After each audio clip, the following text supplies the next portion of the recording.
భద్రాచలంలోని ఆంధ్ర తెలంగాణ సరిహద్దు ప్రాంతాల్లో తీవ్ర ఉద్రిక్తత నెలకొంది.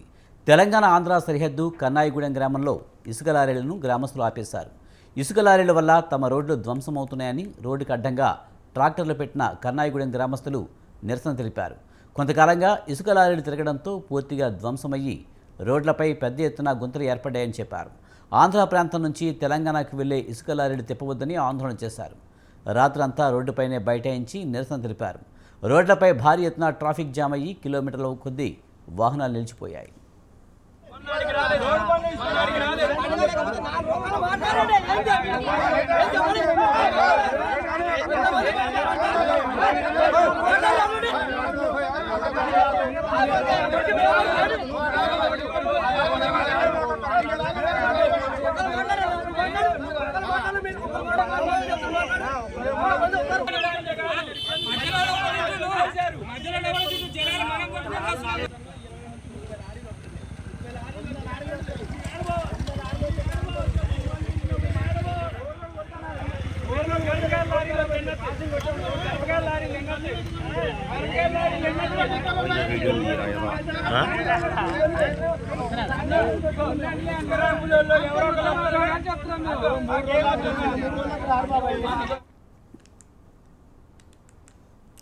భద్రాచలంలోని ఆంధ్ర తెలంగాణ సరిహద్దు ప్రాంతాల్లో తీవ్ర ఉద్రిక్తత నెలకొంది.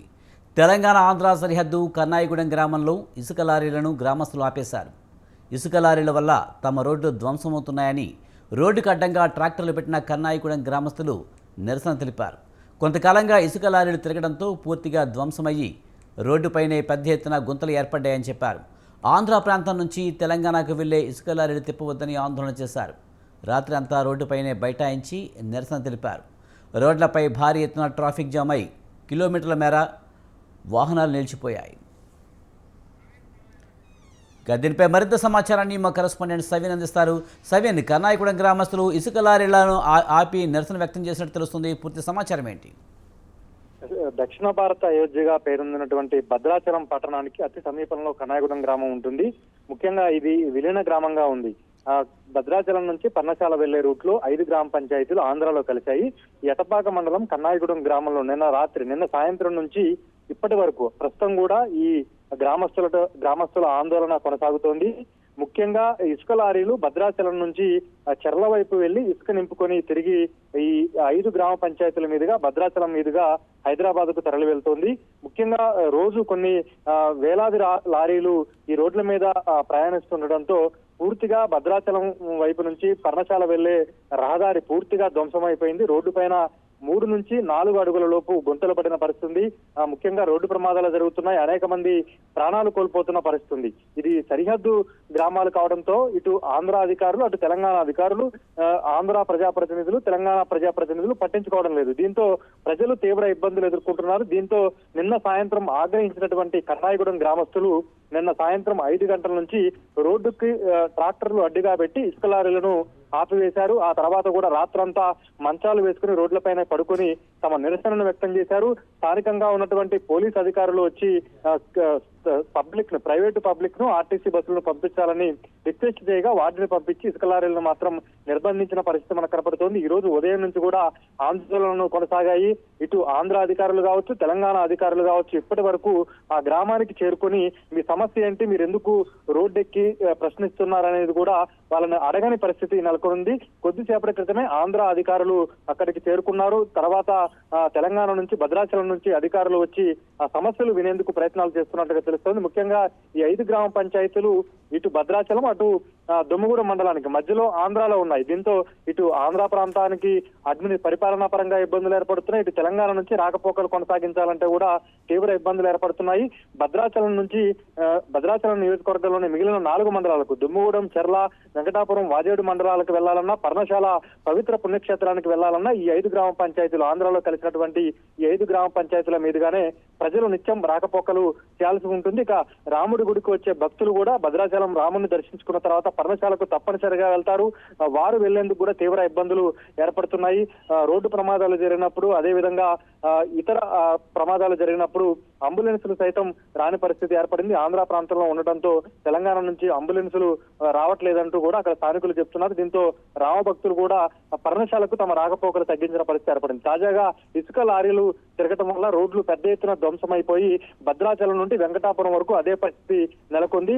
స్థానికంగా ప్రజల డిమాండ్ మాత్రం అధికారులు ప్రజాప్రతినిధులు వచ్చి ముఖ్యంగా ఇసుక లారీలను వెంటనే నిలిపివేయాలి, పారైపోయిన రోడ్లను భద్రాచలం నుంచి వెంకటాపురం వరకు పూర్తిగా మరమ్మతులు చేయాలి, కొత్త రోడ్లు వేయాలి.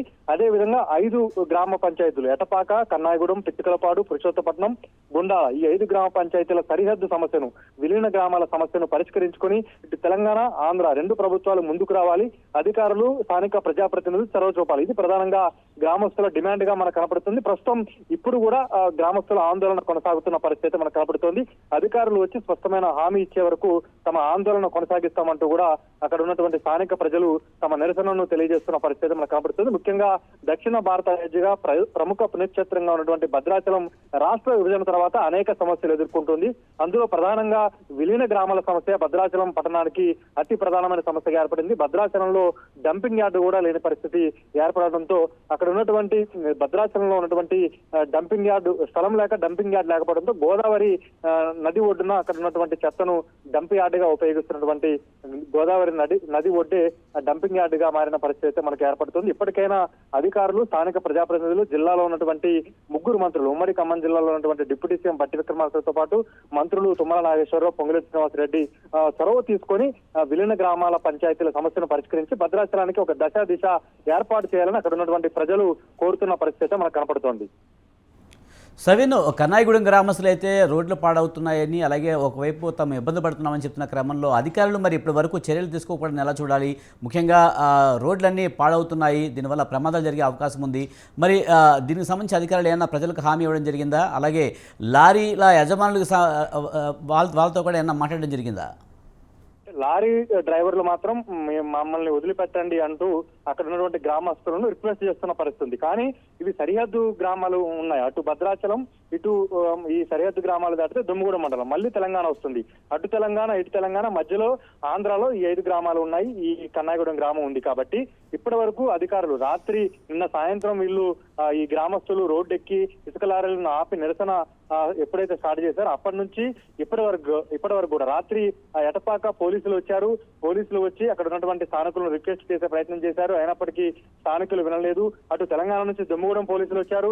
ఆంధ్ర ప్రాంతం కావడంతో వాళ్ళు కూడా ఏం చేయలేని పరిస్థితి ఏర్పడింది. ఈ రోజు ఉదయం కొద్దిసేపటి క్రితమే ఎటపాక సిఐతో పాటు ఎటపాక ఎంఆర్ఓ అక్కడికి చేరుకున్నారు. భద్రాచలం నుంచి తెలంగాణ అధికారులు వచ్చిన తర్వాత స్పష్టమైన హామీ ఇస్తారని కూడా అక్కడ ఆంధ్ర ప్రజలు చెప్తున్నారు. మరోవైపు ఐటీడీఏ, ఆంధ్ర ప్రాంతానికి సంబంధించిన ఐటీడీఏ టీఓకు సంబంధించి సంప్రదించినప్పుడు అది ఆంధ్ర తెలంగాణ సరిహద్దు కాబట్టి అక్కడ ఎక్కువ భాగం తెలంగాణకి అధికారం ఉంటుందనేది ఇంటర్ స్టేట్ రోడ్డు కాబట్టి ఎక్కువ భాగం తెలంగాణకు అధికారం ఉంటుందనే వాదనను ఆంధ్ర అధికారులు చెప్తున్నారు. దీంతో అటు ఆంధ్ర అధికారులు పట్టించుకోక ఇటు తెలంగాణ అధికారులు, ఆంధ్ర ప్రజాప్రతినిధులు, తెలంగాణ ప్రజాప్రతినిధులు వీళ్ళెవరూ పట్టించుకోకపోవడంతో ప్రజలు గత 10 ఏళ్లుగా తీవ్ర ఇబ్బందులు ఎదుర్కొంటున్నారు. ఇప్పుడు రోడ్లు పూర్తిగా ధ్వంసమయ్యి ఈ సమస్య దాదాపు 3 నుంచి 4 ఏళ్ల బట్టి ప్రజలు ఎదుర్కొంటున్నారు. ఇటీవల ఇసుక లారీలు పెద్ద ఎత్తున టీజీఎండీసీ ఇసుక లారీలను తిప్పుతుండటంతో ప్రజలు తీవ్రంగా ఆగ్రహానికి గురై నిన్న సాయంత్రం రోడ్లెక్కి ఇప్పటి వరకు రాత్రంతా నిరసన చేశారు. దీపావళి పండుగ రోజు కూడా ప్రజలు ఊరిలో ఉన్నటువంటి గ్రామస్తులు, అటు మహిళలు, పురుషులు మొత్తం రోడ్డుపైకి వచ్చి రోడ్డును మొత్తం దిగ్బంధించి పెద్ద ఎత్తున ట్రాఫిక్ జామ్ అయింది. భద్రాచలం నుంచి పర్ణశాల వెళ్లే రూటు, భద్రాచలం నియోజకవర్గంలో 4 మండలాలకు వెళ్లే ప్రధాన రహదారి మొత్తం దిగ్బంధానికి గురైందని చెప్పుకోవచ్చు. Right, thank you సవిన్.